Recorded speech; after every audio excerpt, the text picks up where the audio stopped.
ஆன்மீக சொந்தங்கள் அனைவருக்கும் அன்பான மாலை வணக்கம். நாம நம்மளுடைய சேனல்ல தொடர்ந்து நிறைய சுவாரஸ்யமான ஆன்மீகம் சார்ந்த தகவல்களை தாங்க பார்த்துட்டு வந்துட்டு இருக்கோம்.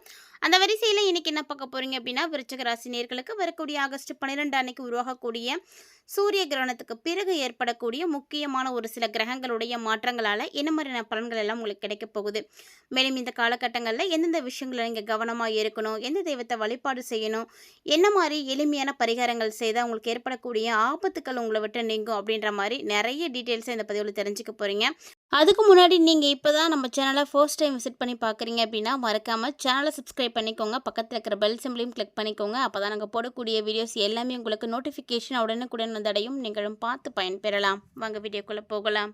ஆகஸ்ட் 12 புதன்கிழமை அன்னைக்கு உருவாகக்கூடிய முழுமையான சூரிய கிரகணம் பார்த்தீங்கன்னா கடகராசியில் ஆயில்யம் நட்சத்திரத்தில் தாங்க உருவாகுது. இந்த கிரகணம் தொடர்ந்து பார்த்தீங்கன்னா 4 மணி நேரமும் 23 நிமிடம் வரைக்கும் இருக்க போகுது. கிட்டத்தட்ட பார்த்தீங்கன்னா இந்த ஆண்டினுடைய கடைசி சூரிய கிரகணம் இதுதாங்க. 2026ஆம் ஆண்டில் நிகழக்கூடிய இந்த சூரிய கிரகணம் பல்வேறு ராசிக்காரர்களுக்கு மிகப்பெரிய அளவில் மாற்றங்களை ஏற்படுத்தி கொடுக்க இருக்குன்னே சொல்லணும். அப்படி பார்க்குற வரிசையில் விருச்சிக ராசிக்காரங்களுக்கு என்ன மாதிரியான மாற்றங்களை கொடுக்க போகுது அப்படின்றத நம்ம இப்போ பார்க்க போகிறோம். விருச்சிக ராசிக்காரர்களுக்கு பார்த்தீங்கன்னா அதாவது விசாகம் 4ஆம் பாதம், அனுசம், கேட்டயம் இந்த நட்சத்திரக்காரர்கள் எல்லாருக்குமே ஒரு கலவையான ஒரு பலன்கள் தான் இந்த காலகட்டங்களில் கிடைக்க போகுது. மேலும் உங்களுடைய ராசிநாதனாக இருக்கக்கூடிய செவ்வாய் பகவான் மற்ற பிற கிரகங்களுடைய சஞ்சாரங்கள் எப்படி இருக்குது அப்படின்றத பொறுத்து இப்போ உங்களுக்கு ஒரு முக்கியமான மாற்றங்கள் எல்லாம் ஏற்படுத்த போகுது அப்படின்னே சொல்லணும். அதில் பணிசுமை அப்படின்றது உங்களுக்கு ரொம்பவே நிறைய இருக்குங்க. வேலை செய்யக்கூடிய இடத்துல சுறுசுறுப்பாக நீங்கள் இருக்கணும். நிறைய பொறுப்புகள் கிடைக்கும், நிறைய வேலை இருக்கும். எல்லாத்தையுமே நீங்கள் கரெக்டாக செஞ்சு முடிக்கிற மாதிரியான ஒரு சூழ்நிலை இருக்க போகுது. அதனால் நீங்கள் அவசரப்பட்டு செய்யக்கூடாது, ஆத்திரப்படக்கூடாது. கூட வேலை செய்யக்கூடியவங்கள்ட்ட கோபத்தை காட்டக்கூடாது. நிதானமாக இருக்கணும். வேலை செய்யக்கூடியவங்கள்ட்டெல்லாம் பேசும் பொழுதெல்லாம் கவனமாக பேசணும். தேவையில்லாத வாக்குவாதங்களை எல்லாம் தவிர்த்துக்கோங்க. ஸோ அப்படி நீங்கள் வேலை செஞ்சீங்க அப்படின்னா தான் உங்களுக்கு வியாபார ரீதியாக நல்ல வளர்ச்சிகள் பார்க்க முடியும். புதிய முதலீடுகளை எல்லாம் இந்த மாதத்தில் தவிர்த்துக்கோங்க. ஆல்ரெடி நீங்கள் என்ன செய்துட்ருக்கீங்களோ அதை மட்டும் இந்த டைமில் தொடர்ந்து செய்துக்கோங்க. ஸோ தொழிலை நீங்கள் சீராக நடத்தணும் அப்படின்னா முதல்ல உங்களுக்கு தேவையானது கவனம் தான். கவனம் இல்லை அப்படின்னா இந்த டைம் ஒன்றுமே பண்ண முடியாது. ஸோ பார்த்து நிதானமாக இருந்துக்கோங்க. அதே மாதிரி தேவையில்லாத செலவுகளானது இப்போ உங்களுக்கு அடிக்கடி வரும். அது சுப செலவுகளாக தான் இருக்க போகுது. ஸோ பெரும்பாலும் சுப செலவுகள் இருக்கிறதுனால நீங்கள் பயப்பட தேவையில்லை. ஆனால் செலவு கண்டிப்பாக இருக்கும். எதிர்பார்த்த அளவுக்கு பணவரவு உங்களுக்கான இருக்காது. ஸோ உங்களுக்கு செலவு இருக்குது, பணவரவு கம்மியாக இருக்குது அப்படிங்கும்போது உங்களுக்கு தெரியும் கொஞ்சம் டிஃபிகல்ட்டாக தான் இருக்கும். ஸோ அதனால் என்ன பண்ணணுன்னா, நீங்கள் ஆல்ரெடி சேமிப்புகள் எதுவும் வச்சுருக்கீங்க அப்படின்னா அதை வச்சு இந்த டைமை பேலன்ஸ் பண்ணிடலாம். இல்லை அப்படிங்கும்போது கொஞ்சம் கஷ்டம்தான். ஸோ அதுக்காக உங்களுக்கு இந்த டைமில் பணமே கிடைக்காதா அப்படின்லாம் கிடையாதுங்க. கிடைக்கும், கொஞ்சம் டிலேவாக தான் கிடைக்கும். அதனால் முயற்சி பண்ணுங்கள். வரவை விட செலவு அதிகமாக இருக்குது அப்படின்றதுனால சேமிப்பில் நீங்கள் கவனம் செலுத்தாமல் போயிடாதீங்க. சேமிக்கிறது கொஞ்சம் கஷ்டமாக இருந்தாலுமே கூட கொஞ்சமாவது சேமித்து பாருங்கள். ஏன்னா இந்த சேமிப்பு தான் நமக்கு அவசர தேவைகளுக்கு ரொம்ப உதவியாக இருக்கும். ஸோ குடும்ப ரீதியாக பார்க்கும் பொழுது குடும்ப உறுப்பினர்கள்ட்ட சின்ன சின்ன கருத்து வேறுபாடுகள்லாம் வரதான் செய்யும். அதனால் முடிஞ்ச அளவுக்கு புரிதலை வளர்த்துக்கோங்க. இவங்க இப்படி தான் அப்படின்னு நீங்கள் தெரிஞ்சுக்கிட்டீங்க அப்படின்னா அவங்கள்ட்ட அது மாதிரி நடந்துட்டு போயிடலாம், தப்பே கிடையாது. ஸோ அந்த மாதிரி நீங்கள் புரிஞ்சுக்கிட்டீங்க அப்படின்னாவே போதும், தப்பே நடக்கவே நடக்காது. குடும்பத்தில் அமைதி நிலவணும் அப்படின்னா தேவையில்லாத பேச்சுக்களெல்லாம் கண்டிப்பாக குறைச்சே ஆகணும். சொல்லப்போனால் அதெல்லாம் நீங்கள் அவாய்ட் பண்ணி தான் ஆகணும். திட்டமிட்டபடி சுபகாரியங்கள்லாம் நடக்குங்க. கொஞ்சம் டிலேவாக தான் நடக்கும், ஆனால் கண்டிப்பாக நடக்கும், கவலைப்பட வேண்டாம். அதே மாதிரி அலட்சியமாக இருக்காதீங்க. ஆரோக்கிய விஷயத்தில் மட்டும் எப்போதும் அலட்சியம் இருக்கவே கூடாது. ஏன்னா அதில் நம்ம அலட்சியத்தை காட்டிட்டோம் அப்படின்னா எல்லா பிரச்சனையும் தானாக சேர்ந்துடும். அதனால் நல்ல ஆரோக்கியத்தில் அக்கறை எடுத்துக்கோங்க. உஷ்ணம் சம்மந்தப்பட்ட உபாதைகள், கண் எரிச்சல் இதெல்லாம் வர மாதிரியான வாய்ப்புகள் இருக்குது. ஸோ சரியான நேரத்துக்கு சாப்பிடுங்க, சரியான நேரத்துக்கு ஓய்வு எடுத்துக்கோங்க. இதெல்லாம் உங்களுடைய ஆரோக்கியத்தை மேம்படுத்தி கொடுக்குங்க. இதே மாணவர்களாக இருக்கீங்க, கல்வி பயிலக்கூடியவங்களாக இருக்கீங்க அப்படின்னா கல்வியில் கூடுதல் கவனம் கண்டிப்பாக செலுத்தணும். அதோடு மட்டும் விட்டுறாமல் விடாமுயற்சியோடு நீங்கள் செயல்படுங்க. அப்போ தான் வெற்றி அடைய முடியும். ஒரு முறை முயற்சி பண்ணி பார்த்தேன், எனக்கு அது கிடைக்கல அப்படின்றதுக்காக நீங்கள் அதை அப்படியே விடக்கூடாதுங்க. ஸோ தொடர் முயற்சிகள் உங்களுக்கு கண்டிப்பாக கை கொடுக்கும். தேவைப்படக்கூடிய நேரமாகவும் இதுதான் இருக்குது. ஸோ அதனால் முயற்சியை கைவிடாதீங்க. அதே மாதிரி போட்டித் தேர்வுகளுக்கெல்லாம் தயாராகிட்டு இருக்கக்கூடியவங்களாக இருக்கீங்க அப்படின்னா கொஞ்சம் ரிஸ்க் எடுத்து கொஞ்சம் கஷ்டப்பட்டு படிச்சிங்க அப்படின்னா நிச்சயமாக நல்ல மதிப்பெண் கிடைக்குங்க. அதனால் தாராளமாக நீங்கள் முயற்சி பண்ணலாம். ஸோ மேலும் மேலும் பார்த்தீங்கன்னா, இந்த காலகட்டங்கள்ல நீங்க எந்த தெய்வத்த வழிபாடு செய்யலாம் அப்படின்னா, சனிக்கிழமையில ஆஞ்சநேயர போய் வழிபாடு செய்துட்டு வாங்க. அதே மாரி உங்க ராசிக்கு அதிபதியா இருக்கக்கூடிய கிரகம் செவ்வாய், செவ்வாய்க்காரகனான முருகப்பெருமான செவ்வாய்க்கிழமை நீங்க வழிபாடுகள் செய்யுங்க. செவ்வாய்க்கிழமைனாலே நீங்க முருகனுக்கு வெற்றிலை தீபம் போட்டுருங்க. செவ்வாய் ஹோரையில. நீங்க வைக்கக்கூடிய வேண்டுதல்கள் விரைவில வந்து நடக்கும். அதே மாரி உங்களால என்ன நெய்வேத்தியம் பண்ண முடியுமோ, அத வந்து பண்ணி வைங்க. ஏன்னா முருகர் வந்து ரொம்ப எளிமையான ஒரு கடவுள் தான். இதுதான் அவருக்கு செய்யணும் அப்படின்னு எந்த கட்டாயமும் கிடையாது. ஒரு டம்ளர் பால் காய வச்சீங்க அப்படின்னாலே போதுங்க. முருகப்பெருமான் உங்களுடைய வேண்டுதல்கள வந்து எடுத்துப்பாரு. அதனால மறக்காம அதெல்லாம் வந்து ஃபாலோ பண்ணுங்க. அதே மாரி இந்த காலகட்டங்கள்ல உங்களுக்கு இந்த மாரி மாற்றங்கள் ஏற்படுறதுக்கு முக்கிய காரணமா இருக்கக்கூடியதே கிரக நிலைகள் தான்.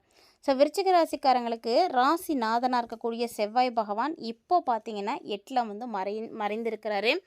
ஸோ 8ல இவர் மறைஞ்சிருக்கக்கூடிய இந்த நேரம் உங்களுக்கு விபரீத ராஜ யோகங்கள் எல்லாமே வந்து கிடைக்கக்கூடிய ஒரு நேரமா இருக்கு. அதனால நீங்க உங்களுடைய ராசி அதிபதிய கண்டிப்பா வழிபாடு செய்யுங்க. அதே மாரி செவ்வாய்க்காரகன் அப்படின்னாலே பூமி சம்பந்தமானவர் தாங்க. ஸோ பூமி சார்ந்த லாபங்கள்லாம் உங்களுக்கு நல்லா கிடைக்கும். அதேபோல இந்த டைம்ல விருச்சிக ராசிக்காரங்கள்ல நெறைய பேருக்கு வந்து அரசு வேலை கிடைக்கிறதுக்கான வாய்ப்புகள் இருக்குங்க. முயற்சி பண்ணுங்க. பழைய சண்டைகள் எதுவும் இருக்கு அப்படின்னா, அது எல்லாத்தையுமே வந்து இப்போ விலக்கிட்டு, அடுத்து நீங்க எப்படி வந்து சேர்ந்து சந்தோஷமா வாழலாம் அப்படின்றத வந்து அ யோசிக்க ஆரம்பிக்கணும். அது மட்டும் இல்லாம ஆல்ரெடி வந்து பிரச்சனையால வந்து பிரிந்திருக்கக்கூடிய தம்பதிகளா இருக்கீங்க அப்படின்னா, இந்த காலகட்டங்கள்ல நீங்க மீண்டும் வந்து இணைந்து வாழ்றதுக்கு வாய்ப்புகள் இருக்கு. ஸோ அப்படி யாரும் பிரிஞ்சிருக்கீங்க அப்படின்னா, முருகப்பெருமான வழிபாடு செய்யுங்க. தொடர்ந்து ஒரு 6 வாரம் நீங்க வெற்றிலை தீபம் போட்டு வழிபாடு செய்துட்டு வந்தீங்க அப்படின்னா, அந்த 6வது வாரம் முடிவுல கண்டிப்பா நீங்க இணையறதுக்கான ஏதோ ஒரு சந்தர்ப்பம் வந்து உருவாகும். மறக்காம இந்த மாரியான விஷயங்கள் எல்லாம் நம்பிக்கையோட வந்து செய்யுங்க. இது எல்லாமே வந்து நெறைய பேர் வந்து செய்து பலனடைந்த விஷயங்கள் தான். ரொம்ப சிம்பிளா தான் இருக்கு. இதெல்லாம் வந்து பலன் கொடுக்குமா அப்படின்னு மட்டும் நினைக்காதீங்க. செஞ்சு பாருங்க. கண்டிப்பா வந்து நல்ல ஒரு வாய்ப்புகள்லாம் இருக்கு. அதே மாரி உணர்ச்சி வசப்படாதீங்க. அடிக்கடி வந்து உணர்ச்சி வசப்பட்டீங்க அப்படின்னா, கண்டிப்பா எல்லாமே தப்பா தான் முடியும். மேலும் பார்த்தீங்கன்னா, நீங்க உணர்ச்சி வசப்பட்டு செஞ்ச தப்பெல்லாம் வந்து சரி பண்ணிடலாம் அப்படின்னு நினைக்காதீங்க. தவறு அப்படின்னு ஒண்ணு நடந்துடுச்சு அப்படின்னா, அத சரி பண்ணுறதுக்கான முயற்சிகள நம்ம கண்டிப்பா எடுத்து தான் ஆகணும். ஸோ, அதனால பார்த்து நிதானமா இருங்க. பழைய நண்பர்கள், சொந்தங்கள் இவங்களோடலாம் நீங்க மீண்டும் சேர்ந்து வாழ்றதுக்கான வாய்ப்புகள் உங்களுக்கு எக்கச்சக்கமா இருக்குங்க. அதே மாரி இப்போ உங்களுடைய அ எல்லா வகையான நன்மைகளையுமே நீங்க வந்து பார்க்க போறீங்க. புதுசா ஒரு விஷயத்த நீங்க இப்போ வந்து செய்ய போறீங்க. அது எதனால அப்டின்னா, குருவுடைய அருளால வந்து செய்ய போறீங்க. ஏன்னா 9ஆம் இடத்துல இருக்கக்கூடிய குரு பகவான் உங்களுக்கு நெறைய நன்மைகள இப்ப செய்ய காத்துட்ருக்காருங்க. ஸோ கட்டாயமா விருச்சிக ராசிக்காரங்க யாரெல்லாம் வந்து குழந்தை இல்லாம இருக்கீங்க, குழந்தை பாக்கியத்துக்காக காத்துட்ருக்கீங்களோ, இப்போ உங்களுக்கு அதுக்கான பாக்கியம் உண்டாக போகுது. அதற்கான முயற்சிகள வந்து எடுங்க. அதேபோல சனி பார்த்தீங்கன்னா 5ஆம் இடத்துல இருக்கிறாரு. 5ல வக்ரமா இருக்கிறாரு. அதனால குழந்தைகள் சார்ந்த விஷயங்கள்ல கண்டிப்பா வந்து வெற்றி கிடைக்கும். சொல்லப்போனா ஒரு சிலர்லாம் வந்து வாரிசு வேணும் அப்படின்றதுக்காக ஆண் குழந்தைக்காக வந்து வெயிட் பண்ணிட்டு இருப்பாங்க இல்லையா? அப்படி இருக்கக்கூடியவங்களா இருக்கீங்க அப்படின்னா, நீங்க இந்த டைம் வந்து கண்டிப்பா முயற்சி பண்ணுங்க. ஏன்னா ஆண் குழந்தை பிறக்கறதுக்கான வாய்ப்புகள் நெறைய இருக்கு. யோகங்கள் இருக்கு. ஸோ ஆண் குழந்தலாம் எப்படி பிறக்கும் அப்படின்னு நீங்க யோசிக்கலாம். ஸோ இதெல்லாம் வந்து பார்த்தீங்கன்னா, அந்தந்த காலகட்டங்கள்ல அந்தந்த கிரக நிலைகள வைத்து வந்து கணிக்கக்கூடிய விஷயங்கள் தான்.